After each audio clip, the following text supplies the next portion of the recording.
Cet épisode est rendu possible grâce à la participation de Cercle Vibes à la campagne de sociofinancement Avec la ruche réalisée pour donner vie au podcast L'écho du bien-être. Le Cercle Vibes, un espace vivant, ancré dans la bienveillance, où on se connecte à notre intuition pour faire avancer nos projets et nous-mêmes. Les visiteurs ont accès gratuitement au groupe Facebook. Mais si tu veux aller plus loin, participer aux Zooms interactifs, ça pourrait bien être ton meilleur investissement de l'année. À chaque rencontre, des cartes sont tirées pour semer des réflexions, permettre un déclic ou ouvrir une nouvelle perspective. On ne fait pas que jaser business.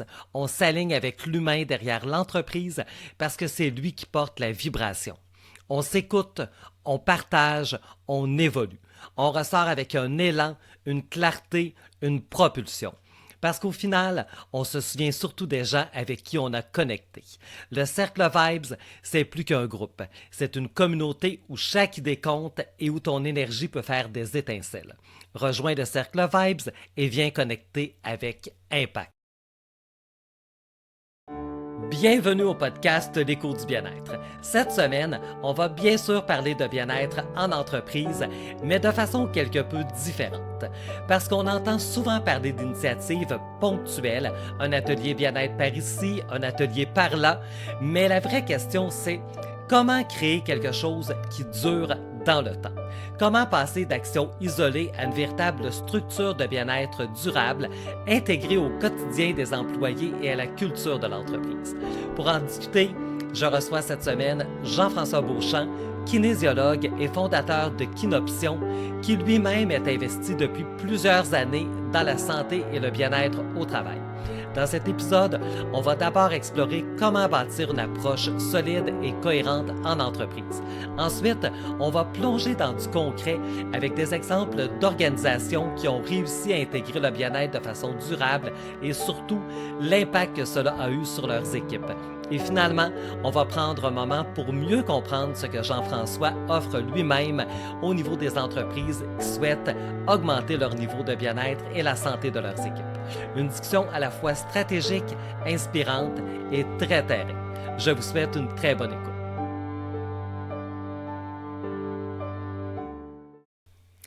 Bonjour à tous, bienvenue au podcast L'écho du bien-être. Cette semaine, encore une belle rencontre inspirante. J'ai le plaisir de recevoir Jean-François Beauchamp. Jean-François, bienvenue à L'écho du bien-être. Merci beaucoup, Alain. Merci de l'invitation. C'est un grand plaisir. Je pense qu'on va avoir un bel échange ensemble aujourd'hui. Et Jean-François, donc tu es kinésiologue, fondateur de Kinoption et tu es investi aussi depuis plusieurs années en matière de santé et de bien-être au travail. Alors bien sûr, on va pouvoir revenir sur tout ça un peu plus tard dans l'épisode, donc expliquer aux gens un petit peu qui tu es, les services que tu offres et comment justement tu peux collaborer avec les entreprises en matière de bien-être.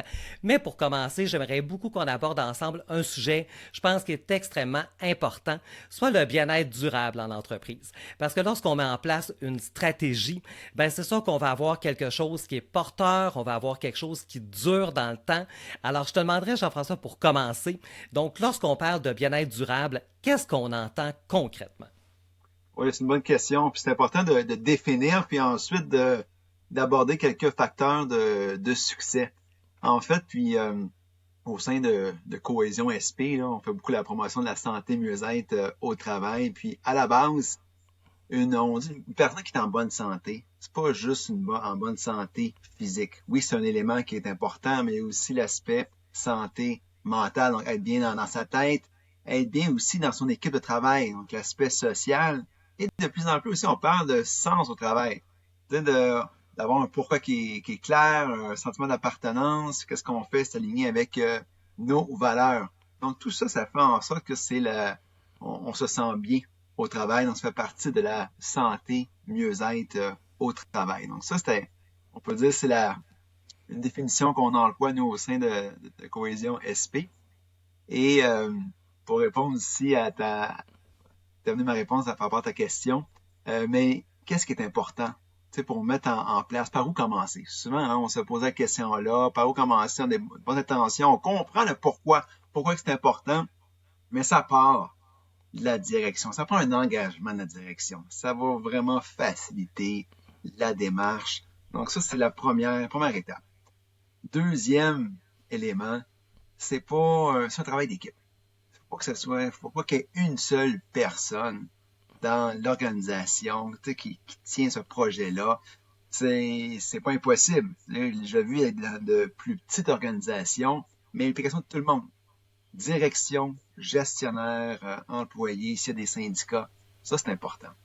Puis, suite à ça, une fois qu'on implique tout le monde, on crée un comité santé mieux-être, et par la suite, c'est de sonder le personnel pour connaître c'est quoi les besoins, les préoccupations.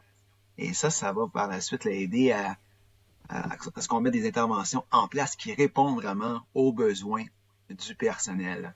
Et ce qu'on souhaite aussi, c'est vraiment que de ne pas se limiter à des interventions ponctuelles. On veut vraiment une démarche structurée. Donc, ça a, disons, plus d'impact là, pas juste à moyen long terme, même à court terme. Absolument. Puis c'est intéressant vraiment comment tu l'apportes. Autant donc le bien-être lui-même comme tel, ça touche à différentes sphères, mais quand on veut l'appliquer, donc on touche à différentes sphères aussi dans l'organisation. Et justement, Jean-François t'a apporté un point qui était justement la question suivante que je voulais te poser. Donc selon toi, donc qu'est-ce qui fait la différence entre une initiative ponctuelle puis une vraie structure de bien-être qui est bien intégrée? J'ai un exemple précis à te donner. Ce qu'on entend beaucoup, on le sait, du stress, hein, on en vit tous.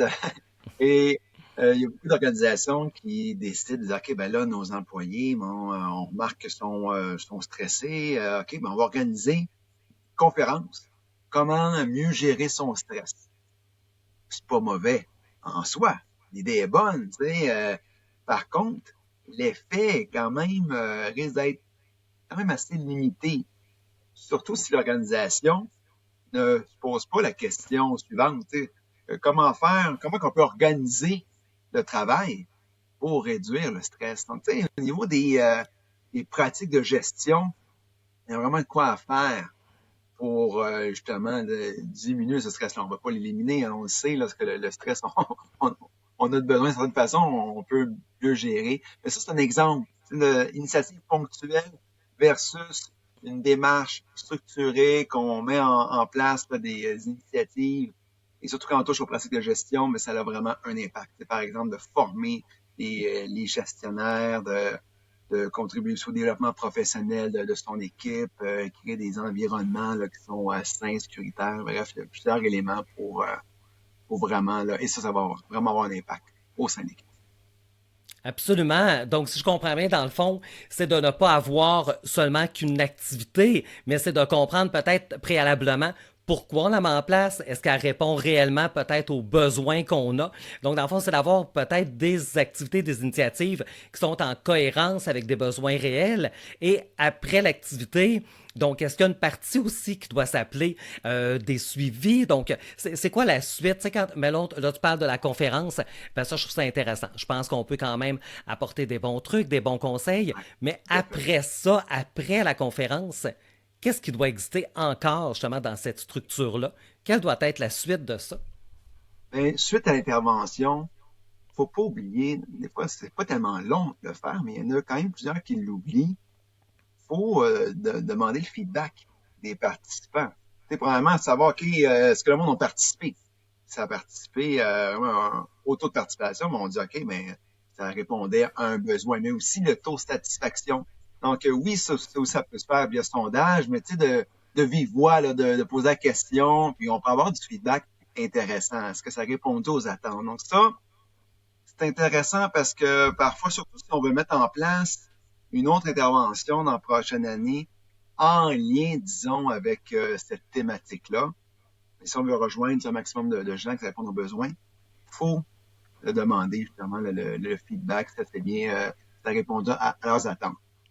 Mais aussi, c'est effectivement, comme tu mentionnais, les conférences, c'est bien pour justement des trucs conseils, sensibiliser, mais lorsqu'on peut avoir des fois plus d'une intervention dans l'année, mais on risque de rejoindre plus de gens dans l'intervention. Quand j'ai des interventions, là, c'est pas seulement conférence ou une activité de groupe, mais ça peut être politique qu'on met en place, une politique de déconnexion pour favoriser justement là, la conciliation travail-vie personnelle. Ça, c'est un exemple d'intervention. Une entreprise peut mettre en place une procédure pour le retour au travail après une absence prolongée.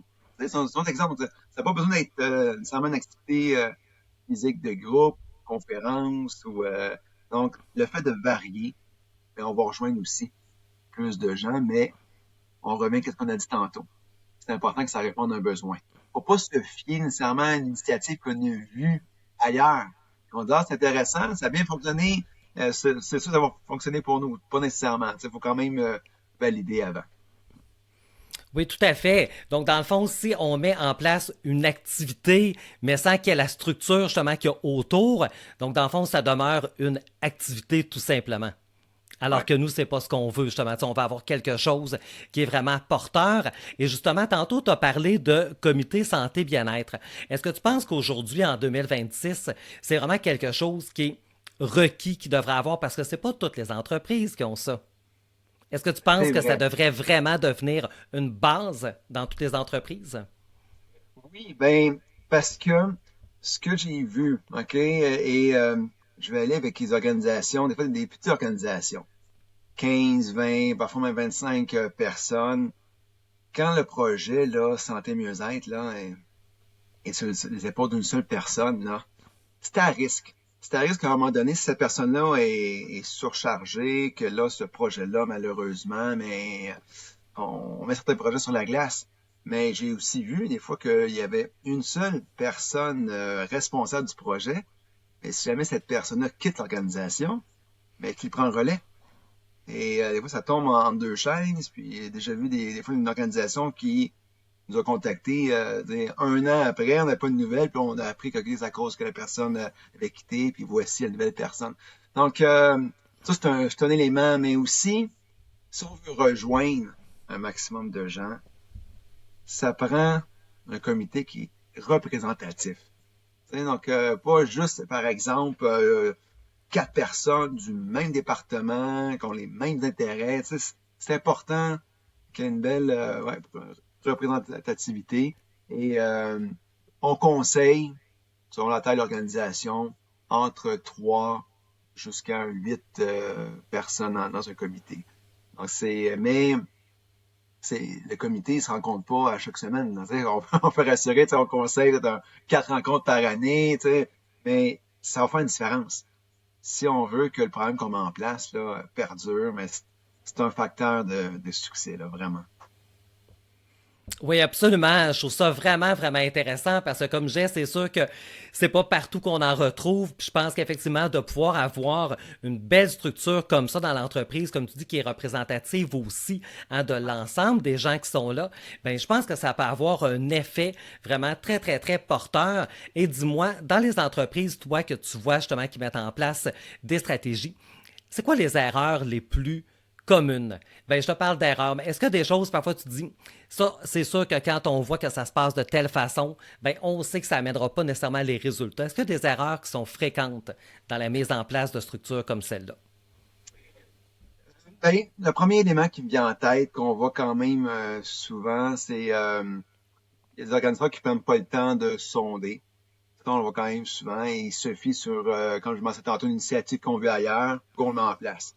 Mais ça arrive aussi qu'une organisation fait une collecte de données via sondage, a un portrait, voici les points forts, les points améliorés, mais l'intervention qu'ils mettent en place, il n'y a pas de lien avec le sondage. Donc ça va avoir moins d'impact. Puis aussi, bon, sans que ce soit on va dire une erreur, mais dans les bonnes pratiques, on demande aux employés de compléter le sondage, puis on leur explique le pourquoi, ça va nous aider pour l'intervention, mettre en place, on veut connaître vos besoins, etc. Mais une bonne pratique, les employés ont pris, bon, soit 5 minutes, 7, 8, 10 minutes selon la durée du sondage.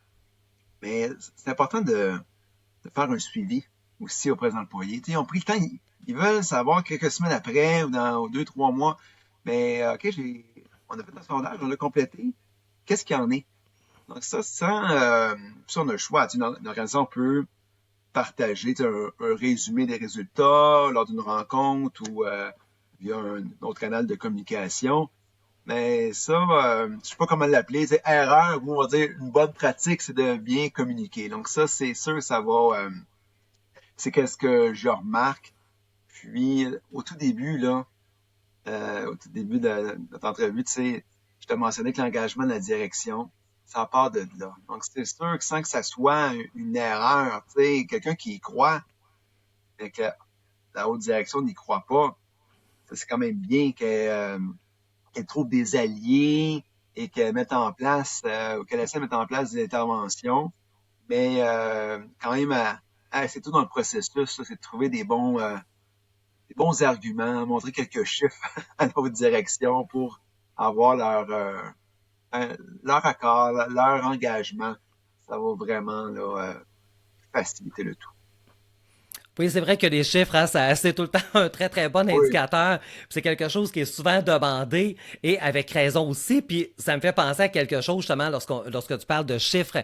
Quelqu'un qui me racontait, justement, récemment, donc, il me disait, écoute, nous, au travail, il dit, on a installé justement donc un outil bien-être là, quelconque. Il dit vraiment, vraiment intéressant, qui peut avoir un bel impact au niveau de la gestion du stress. Et je pense que dans toute la dernière année, j'ai vu 2 fois quelqu'un qui l'a utilisé. Alors, Ah ouais. c'est quoi donc la bonne stratégie pour que les employés, aussi les équipes, adhèrent réellement à cette démarche-là? Parce qu'à un moment donné, même si on a un comité santé-bien-être, on met en place plein de belles choses, mais finalement, tu dis la participation des gens, que ce soit pour l'utilisation d'un outil ou la participation à une activité, comment est-ce qu'on incite les gens, comment est-ce qu'on les amène justement à rentrer dans cette culture-là puis à y participer? Ouais. La communication là est très importante, hein, et ça, assez tôt dans le processus, évidemment, tu sais, de prendre le temps. Avoir, tu sais, par exemple, ça peut être lors d'une rencontre d'équipe, qu'un point à l'heure du jour, c'est justement, voici qu'est-ce qui s'en vient. Voici le programme qu'on va mettre en place. Tout le monde est là, que ce soit en personne ou en ligne. Donc déjà là, tu sais, le fait aussi de mettre ce point-là à l'heure du jour, c'est abordé entre autres par la direction. Mais là, on réalise, OK, c'est quelque chose d'important, puis ça va faire partie des priorités. Donc là, déjà là, ça change. Là. Tu sais, on n'est plus dans le activité très ponctuelle. Là.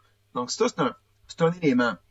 Mais faut constamment, tu sais, faire des rappels, communiquer aussi le pourquoi. C'est comme avant d'envoyer le sondage, ou on peut l'envoyer, mais c'est important qu'il y ait un message d'introduction qui explique pourquoi qu'on vous demande de compléter le sondage.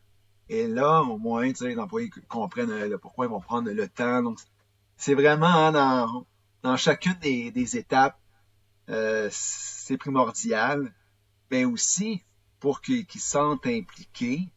Je reviens au comité représentatif que j'ai mentionné tantôt. C'est pas juste 3, 4 personnes super en forme qui font partie du comité. Non, c'est représentatif. Donc ça aussi, il y en a qui vont se retrouver puis ils vont pas hésiter aussi à proposer des idées. Donc, il faut être à l'écoute, il faut bien communiquer et le fait également de varier cette intervention au fil des années, mais on augmente les chances de rejoindre un maximum de gens. Puis, même s'il y a une personne là qui fait pas partie du comité, mais on peut trouver des ambassadeurs dans chacun des départements. Et là, les ambassadeurs peuvent faire un peu le lien entre le comité et aussi les messages qu'on véhicule auprès du personnel. Là. Donc, ça prend plusieurs alliés. C'est pas un peu plus tôt, je disais, c'est l'implication de tout le monde. Si on implique assez tôt dans le processus, dès le début, l'équipe, qu'on explique le pourquoi, voici pourquoi c'est important pour nous, qu'est-ce qu'on s'apprête à faire, on augmente les chances de réussite. Oui, des fois, il peut y avoir des milieux un peu plus, ça peut prendre un peu plus de temps, mais il faut persévérer. Il y a tellement de bénéfices, autant pour les employés, pour l'organisation. On peut pas passer à côté. Là. C'est primordial, puis surtout avec les plus jeunes générations. Là. Qu'est-ce qui est santé globale? C'est important pour eux. Il faut pas négliger ça. Absolument, c'est tellement des bons points que tu soulignes, puis tu parles beaucoup justement de la communication, fait que je vois à quel point justement je pense que ça peut devenir vraiment très central justement à toutes les étapes du processus, donc de bien communiquer avec les gens. Et au début, Jean-François, tu as parlé justement, si on a une entreprise par exemple de tant de personnes, est-ce qu'une entreprise peut être trop petite pour dire nous, on veut mettre en place quelque chose pour le bien-être? Parce que souvent, on dirait qu'on a l'impression que c'est réservé à des grandes entreprises qui ont un énorme budget, mais c'est pas le cas. Donc, c'est accessible à toutes les entreprises de pouvoir mettre en place une belle structure comme ça. Je confirme. Puis, ben, je peux même mentionner, tu sais, que mon rôle de conseiller en santé mieux-être au travail au sein de Cohésion, Cohésion SP, on est une équipe de 13. On n'est pas 50 non plus. Puis on a un comité santé mieux-être, il y a 3 personnes. Donc déjà là, qui est représentatif également. Ça, c'est le premier élément, mais j'ai vu aussi, en fait, faut y croire, puis j'ai vu des organisations qui sont 5. Évidemment, à 5, pas comité, il y a une personne responsable, puis mais il faut, non, on n'est pas trop petit. Et il faut y aller selon qu'est-ce qui est réaliste, bien sûr, pour soi. T'sais, selon le budget, puis aussi. Mais si on respecte les étapes, on s'assure quand même, là, à 5 personnes, pas besoin de faire un sondage anonyme confidentiel. Ça peut être lors d'une rencontre d'équipe qu'on discute de ce projet-là et vous décidez. Mais vraiment, une organisation de toute taille, là, la santé, il faut que ce soit au cœur de nos préoccupations, vraiment. Et avec tous les enjeux qu'on connaît, en milieu de travail, faut pas passer à côté. Ouais. Oui, puis c'est bien comment tu l'apportes aussi, hein, c'est ça, dans le fond, c'est que la stratégie sera peut-être pas la même, mais c'est accessible vraiment pour toutes les entreprises. Donc ça, c'est intéressant, puis je pense que c'est quelque chose qui est tellement important. Et dis-moi, Jean-François, on parle justement d'entreprise. Une chose qui est tellement toujours intéressante et inspirante, c'est d'entendre parler justement de beaux exemples de réussite. Toi donc qui travailles déjà avec plusieurs entreprises, est-ce que tu aurais un beau témoignage à nous partager justement d'une entreprise qui a vraiment bien réussi dans la mise en place d'une structure de bien-être durable? Il y en a plusieurs. Puis, entre autres, au sein de Cohésion, il y a un événement, les prix de distinction, que là, ça nous permet d'avoir de beaux portraits d'organisation. Et il y en a qui suivent les démarches. Puis dans notre section inspiration, on voit les logos des organisations. Mais quand il y a 2 ans, un cas de succès que j'ai entendu, que ça m'avait inspiré, je m'étais dit, si eux, ils ont réussi, tout le monde peut réussir au niveau santé mieux-être. C'est le CIUS des Laurentides, l'hôpital Saint-Eustache. Au département de naissance, là, ils ont mis en place une forme d'autogestion des horaires. OK? Donc, on va dire que hôpital, autogestion des horaires, comment que ça a fonctionné. Donc, c'est selon les besoins du département. Donc, la personne pouvait décider, OK, mais voici mon horaire, moi, je vais rentrer à tel moment. Et bien sûr, il fallait répondre aux besoins de l'unité de naissance. Mais ils ont fait une vidéo par rapport à ça. C'était inspirant de dire, wow, eux ont réussi à mettre en place l'autogestion des horaires, le personnel, et ça leur réglé aussi le problème qu'on connaît là, au niveau des enjeux, les horaires, temps double, etc., temps supplémentaire. Ils ont vraiment diminué, je me souviens plus c'est quoi le pourcentage de diminution de temps supplémentaire, puis ils ont réussi à combler tous les corps de travail. Donc, je trouvais ça très inspirant. C'est un exemple qui me vient en tête, mais c'est ça pour dire que si eux, ils ont réussi, puis on sait que c'est pas évident, la gestion des horaires avec la pénurie de personnel et tout ça, les enjeux de rétention, mais tout est possible. Dans tout secteur d'activité, il s'agit, bon, évidemment, d'y croire, de bien s'entourer et surtout de passer à l'action et aller une étape à la fois. T'sais. Donc ça, c'est un exemple qui vient en tête. Puis, si tu permets, j'en ai peut-être un deuxième Oui, ah plus oui, oui, axé, assurément.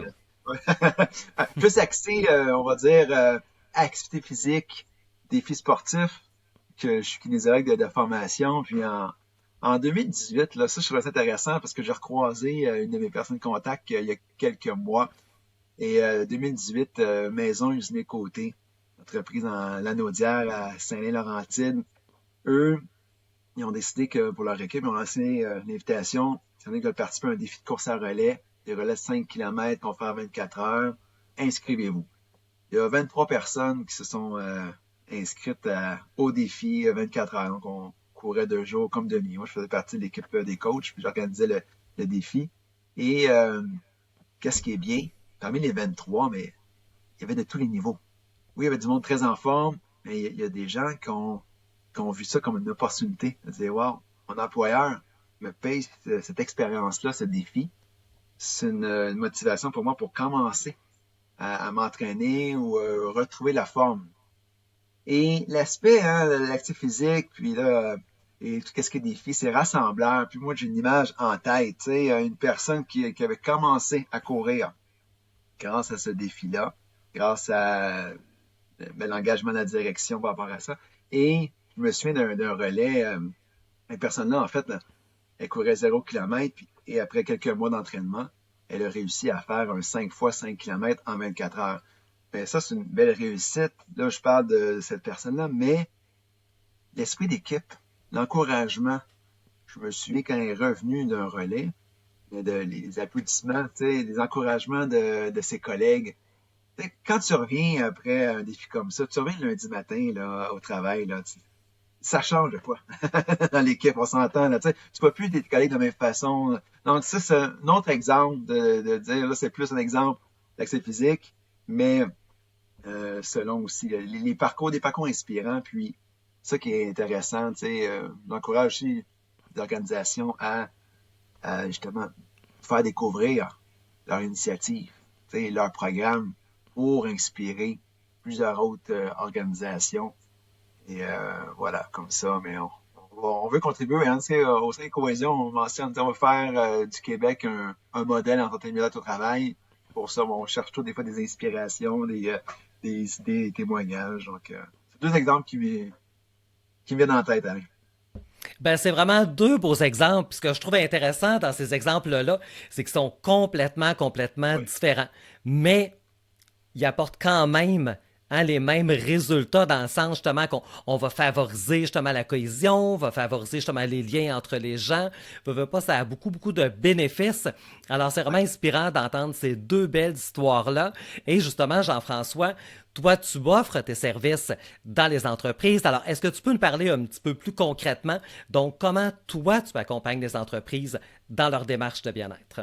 Parfait. Ben, j'ai comme on va dire 2 chapeaux, tu sais, en lien avec démarche de santé, mieux-être, avec mon rôle de conseiller en santé mieux-être au travail au sein de Cohésion SP, qu'on est un OBNL, anciennement le groupe Entreprises en santé. Donc, en fait, là, pour vraiment s'accompagner étape par étape, on a un sondage clé en main, on remet un rapport pour que les organisations connaissent voici les points forts pour les différentes sphères, voici les préoccupations du personnel.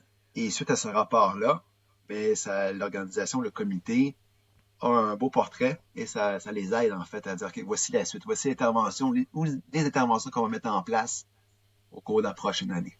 C'est un service, on a aussi de la formation pour les gestionnaires et on a 2 certifications. Certification bien au travail et entreprise en santé.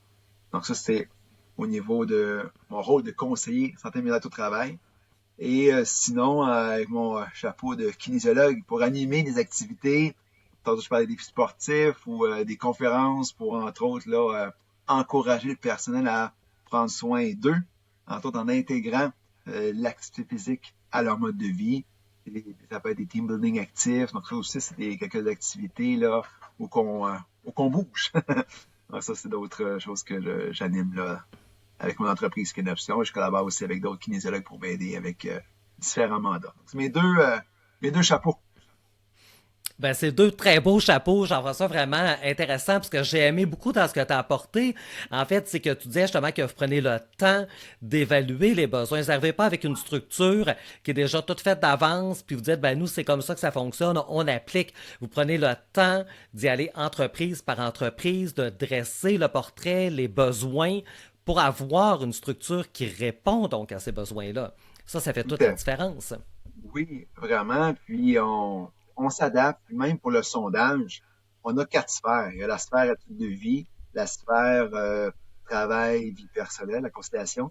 On a pratique de gestion et environnement de travail. Si une organisation débute puis il souhaite sonder sur l'une des 4 sphères, c'est possible. Donc nous, on prépare le tout. Voici la sphère. et l'intervention que l'entreprise va mettre en place, ça va être en lien avec l'une de ces 4 sphères-là.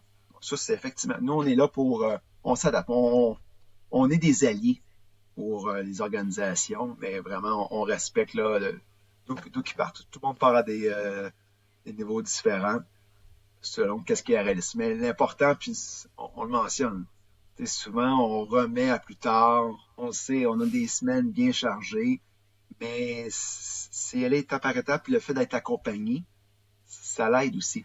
J'aime ça avoir des rencontres de suivi, voir comment ça se passe. J'aime le projet Santé Mieux-être, et au moins les personnes ne se sentent pas seules. Même une organisation qui n'a pas encore de comité, qui a une personne responsable, mais la personne responsable, elle va se sentir moins seule, elle se sent accompagnée, elle peut poser des questions et tout ça, on peut se réajuster en cours de route. Ça fait une différence là, dans la réussite là, de son projet Santé Mieux-être. Ah oui, tout à fait. Et comme vous prenez justement le temps d'évaluer les besoins, aujourd'hui en 2026, c'est quoi, Jean-François, les besoins les plus criants? Est-ce qu'il y a des affaires vraiment qui ressortent? Tu dis, écoute, ça, c'est vraiment commun à presque toutes les personnes ou les organisations qu'on rencontre, ou si c'est très, très variable d'un endroit à l'autre? C'est vrai, il y a quelques éléments qui me viennent en tête. Avec, au niveau des habitudes de vie, quand on pose la question, quelle habitude de vie vous souhaitez améliorer dans les prochains mois, l'activité physique revient souvent. Plusieurs veulent se remettre en forme. Ça revient souvent. Bon, évidemment, en 2026, on ne se cachera pas tout ce qui est les risques psychosociaux. Là, on l'entend, puis aussi dans nos sondages, au niveau des facteurs de risque, on voit que la charge de travail, mais plus d'insatisfaction par rapport à ça. Les employés trouvent qu'il y a une surcharge ou peu d'autonomie décisionnelle, etc. Donc, on en parle beaucoup. C'est un autre élément. Et difficulté de concilier travail, vie personnelle, familiale. Ça aussi, ça ressort dans notre sondage. Mais oui, il y a des milieux que c'est un peu plus... il y a certains éléments qui peuvent sortir un peu plus que d'autres. Pour ça, il ne faut pas juste prendre pour acquis, c'est sûr que tel élément va ressortir dans notre gang. On n'a pas besoin de sonder. On est quand même le temps de sonder là, pour vraiment... Des fois, on peut avoir quand même des surprises, des éléments qu'on s'attendait pas. Puis finalement, on dit, OK, chance qu'on a sondé, parce qu'on pensait mettre en place une intervention dans une autre sphère, mais finalement, on voit qu'au niveau des pratiques de gestion, on a un avantage à peut-être valoriser un petit peu plus la reconnaissance ou organiser des activités de reconnaissance ou former nos gestionnaires en lien avec la reconnaissance. Ça peut être... ça, j'ai pas mentionné, mais ce sondage, on le conseille aussi aux 2 ans. Fiez-vous pas nécessairement, on sait que les besoins évoluent, les équipes changent aussi, donc fiez-vous pas un sondage qui a été fait il y a 5 ans, là, c'est besoin d'être mis à jour. Oui, c'est vrai que ça bouge énormément et rapidement, donc je pense que les mises à jour, effectivement, sont très, très importantes. J'aimerais ça te demander, Jean-François, ta conception ou ce que tu vois quand tu entends le mot performance. Parce qu'on parle énormément, justement, on dit donc mettre en place des stratégies pour être plus performant, mais on parle beaucoup justement que cette obsession pour la performance est souvent la cause aussi de d'autres problématiques. Donc, comment trouver un équilibre là-dedans? Parce que je pense qu'on veut tous être performants, on veut tous rayonner, mais pas au détriment de notre santé. Donc, comment tu vois ça, toi, la performance? Ben, c'est un bon point. Puis nous, je l'ai pas mentionné, mais cohésion SP. SP, c'est justement pour saine performance. Et c'est pour ça que nous, ce qu'on met de l'avant, il ne faut pas que, oui, c'est important d'être performant, mais on veut une performance durable. On veut pas que ce soit au détriment de la santé de notre personnel. Parce que les enjeux, là, au Québec puis au Canada, c'est énorme. Tu sais, c'est 39% d'employés qui se disent épuisés. Tu sais, c'est 52% qui ont vécu un épisode là, au niveau de leur santé mentale. Donc, tu sais, les chiffres sont alarmants. Donc, si on ignore ça, on s'en va pas dans mon chemin. Il faut vraiment renverser la vapeur. Et c'est pour ça qu'il faut vraiment être à l'écoute et trouver des trucs. Parce que oui, de créer aussi un climat de sécurité psychologique, c'est important pour que si une personne à l'équipe qui a un enjeu, mais qui va s'exprimer sans avoir peur de représailles ou de conséquences. Mais tu sais, donc ça, ça vaut cher que lorsqu'on a justement, on réussit à instaurer ce type de climat-là. Mais voilà, c'est de voir plus loin ce qu'on se dit. Si on y va à fond tout le temps, puis on sollicite là notre notre équipe là non-stop, à un moment donné, c'est pas durable. Puis on le voit déjà. On le voit déjà qu'il y a des enjeux. Il faut vraiment là se poser la question. Qu'est-ce qu'on peut faire? Tantôt, je parlais de comment organiser le travail pour faire en sorte que justement le niveau de stress soit plus en contrôle, puis que les gens se sentent là, justement, soient heureux, soient bien au travail.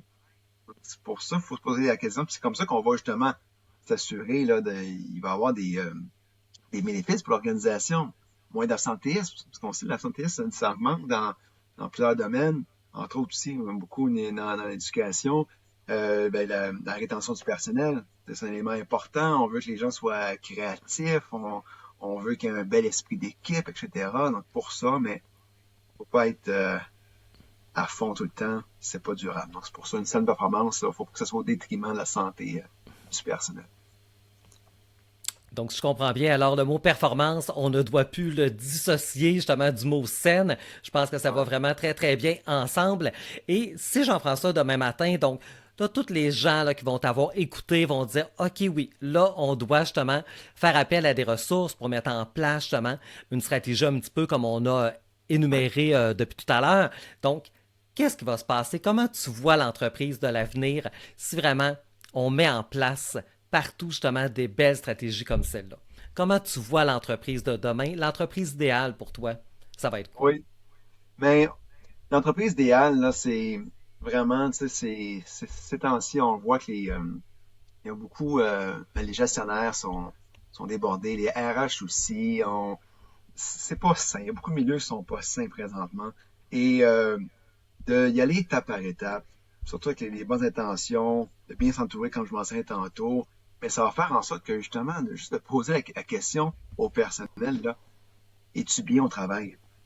Les gens, mais mon souhait, c'est qu'il y ait un haut pourcentage qui disent oui, je suis bien, je me sens valorisé, j'ai du plaisir, tu sais, j'aime ce que je fais, c'est mes valeurs. Ça fait partie, ça, de la santé globale. Tu sais, des fois, on associe, on dit, ah, ben, la santé, c'est juste physique. Non, c'est pour ça que l'élément de sens au travail, c'est important. Donc, c'est vraiment, c'est ça que je vois. Puis, j'ai confiance quand même. Il y a des belles choses qui se passent au Québec. Il y a des organisations inspirantes. Puis, tantôt, je mentionnais, au sein de Cohésion, on veut faire en sorte que on va faire du Québec un modèle en santé mieux-être au travail. Puis, il y a de belles inspirations, de bonnes pratiques dans plusieurs organisations dans les régions du Québec. Donc vraiment, c'est allez-y avec ce qui est réaliste, mais il ne faut pas reporter le projet à plus tard. Ça, malheureusement, je l'entends quand même souvent, euh, le manque de temps, là, qui dit, ben, manque de budget, mais il y a moyen de faire de quoi, selon votre réalité à vous, là. Il y a vraiment de quoi qu'on peut mettre en place, là. Tantôt, je parle de reconnaissance. Ça, juste le fait de s'intéresser, d'être à l'écoute de notre personnel. Si les gestionnaires le matin ou certainement dans la direction font une petite tournée, puis le fameux comment ça va, mais prendre le temps de bien écouter la réponse, là, ça va faire une différence à la longue aussi. Donc ça, il y en a vraiment pour tous les goûts. Donc, maintenant, je vois ça quand même en résumé, l'avenir.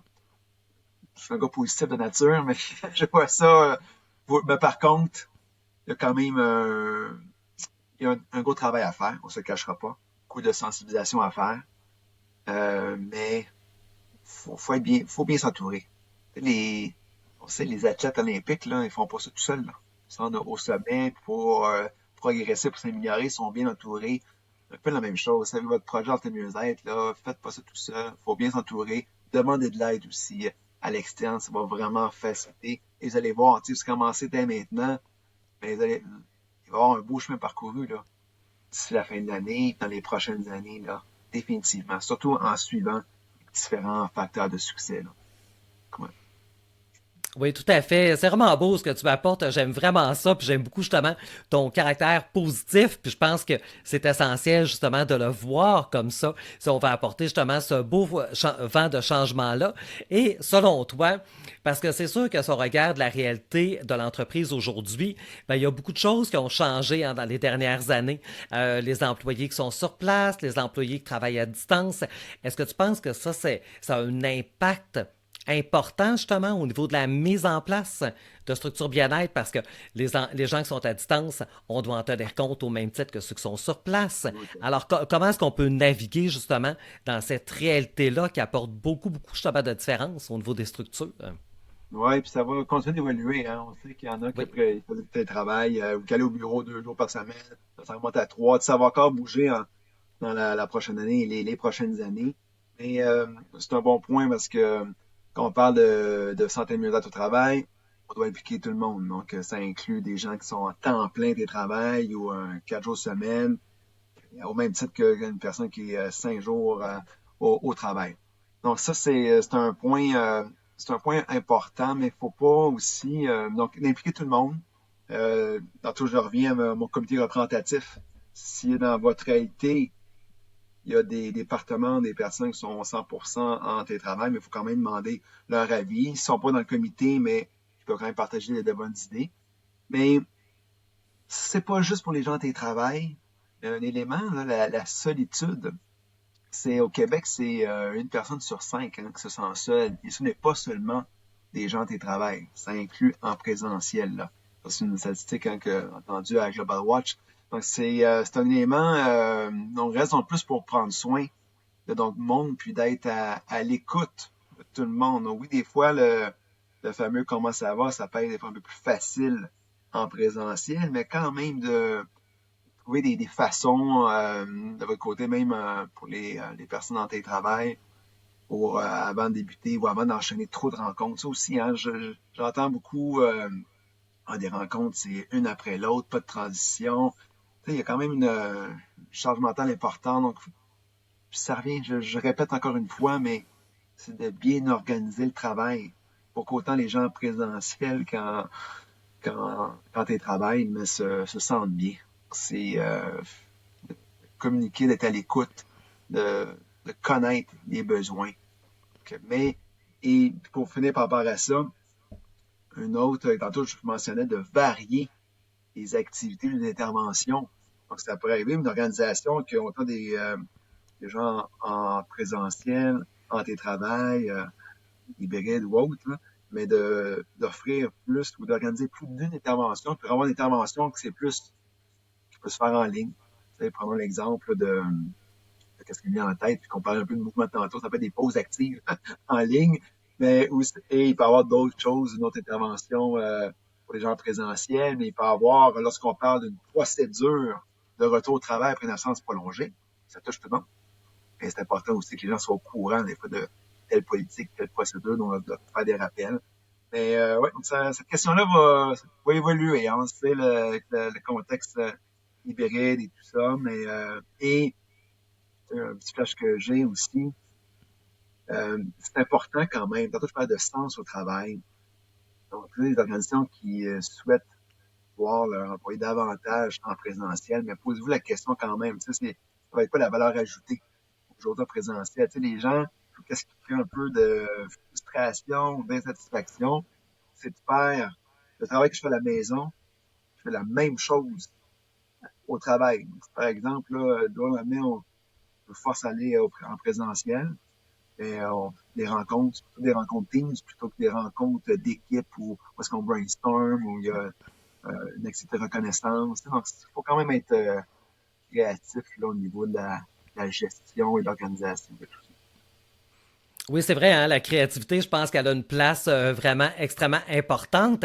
Et Jean-François, écoute, tu nous as partagé tellement de bons conseils, c'était vraiment très, très, très intéressant. Mais à travers tout ce que tu nous as dit, si les gens avaient à retenir une seule chose de ce que tu as dit aujourd'hui, donc la plus importante pour toi, celle que tu mettrais vraiment là, sur la ligne numéro un, c'est quoi? La chose, là, les personnes à l'écoute, là, c'est quoi votre prochaine action? OK? Donc, dès demain ou maximum la semaine prochaine. Tu sais, vous avez pris le temps d'écouter, de nous écouter. Vous y croyez à santé mieux-être.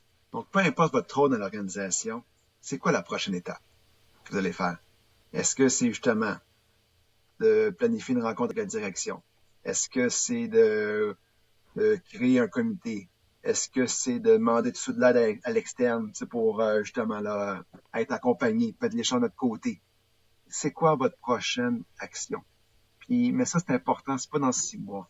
Quelque chose quand même de posez-vous la question. Après la réponse à cette question-là, voici ma prochaine action.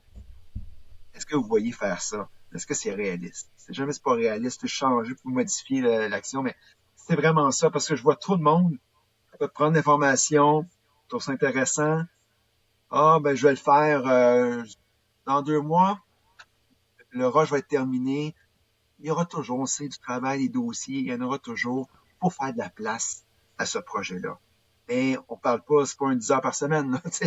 On y va être avertant, mais c'est ça.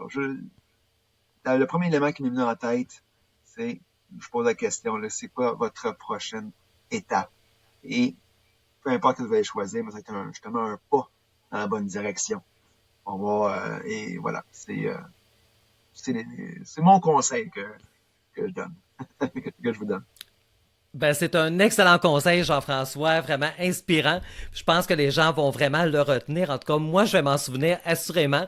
Alors, Jean-François, merci beaucoup vraiment pour tous tes partages. Très inspirant. Je pense que tu nous as apporté vraiment sur des belles pistes aujourd'hui extrêmement précieuses. Et bien sûr, donc, dans la description de l'épisode, tous tes liens vont être là. Donc, toutes les personnes qui auront entendu quelque chose, qui auront sonné une cloche, qui ont envie d'en savoir plus, d'aller prendre un peu plus d'informations, te contacter, alors pourront le faire, donc avec tous ces liens qu'on va mettre dans la description. Alors, merci encore à toi, Jean-François. Donc, ça a été très inspirant comme conversation. Et à tous, on se retrouve dès la semaine prochaine pour un prochain épisode de l'Écho du bien-être. Merci d'avoir été à l'écoute de l'Écho du bien-être. Si cet épisode vous a inspiré, touché ou simplement donné envie de semer un peu plus de bien-être autour de vous, je vous invite à vous abonner au podcast pour ne rien manquer des prochains épisodes. Vous pouvez nous suivre sur YouTube, Spotify, Apple Podcasts, Amazon Music, là où vous écoutez déjà vos balados préférés. Et si le cœur vous en dit, n'hésitez pas à partager l'épisode ou à laisser un mot en commentaire. C'est la meilleure façon de faire rayonner ces belles initiatives en entreprise. On se retrouve très bientôt pour un prochain souffle dans l'écho du bien-être.